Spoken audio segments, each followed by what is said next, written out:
Does being an artist mean that you have to be broke? No, but it usually does. Being that you end up broke. That's funny. Do you have to be broke? There are some people that have this romantic idea with being the starving artist, and I can't think of anything less romantic than being broke. So I don't think it's necessary.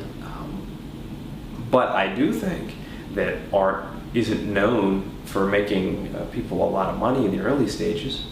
It just doesn't. I mean, you have to develop a following. I mean, it's hard. It's very hard to make money with art. So I think they end up broke.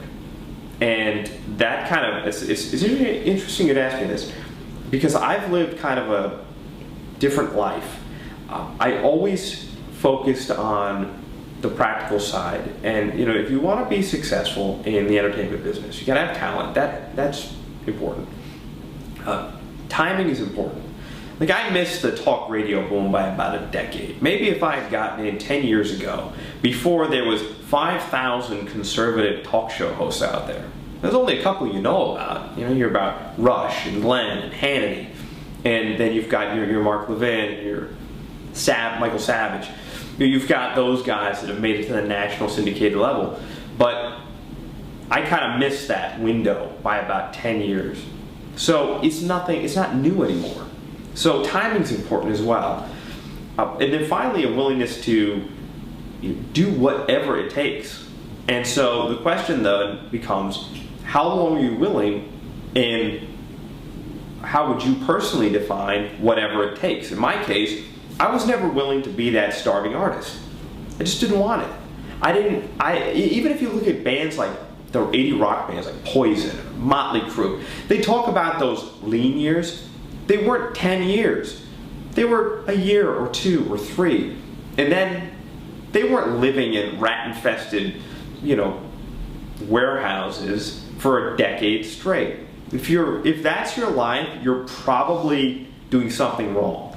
You don't have to suffer in misery and be broke, I don't believe, for 10 years. Now, you might choose to because you think, I'm almost there. If I just hold out a little bit longer.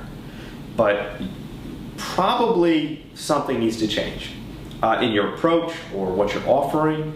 Maybe it's not working. I mean, look, I had to come to the realization that, you know, from a radio standpoint, that on XM, the audience was so big, and I don't mean so big, I'm more like it's only so big, and I'm only going to get so far on this platform.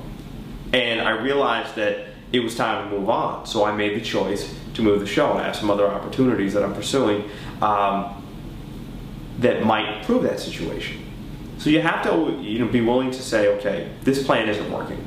From the standpoint of how long, it's different for everybody. I wasn't willing to do whatever it takes. In other words, be broke for a decade, move all around the country. It just didn't make sense to me, because I knew that I'd be better equipped to accomplish what I want to accomplish in life if I was also making money. So that's why I made the transition to advertising sales, because financially I can live a great lifestyle and I can still pursue it as a hobby. There comes a point where you have to grow up, I think. If you want to have a wife, maybe if you never want to be married and you never want to have kids and all you want to do is just pursue your art, then go for it. That's a valid choice. It's not my choice, but it's a valid one. You have that right. But you can't say, well, I want to have this certain lifestyle, I want to have a wife, I want to have kids, I'm just going to be broke for 20 years. I mean, to me, that's not a good plan. To me, that's not living a dream. To me, that's living a nightmare. So, in my personal life, I chose to work a corporate job, make my money, and then pursue my hobbies and interests. And if they work out, great. But, you know, that's just me. I mean, I'm a little more practical.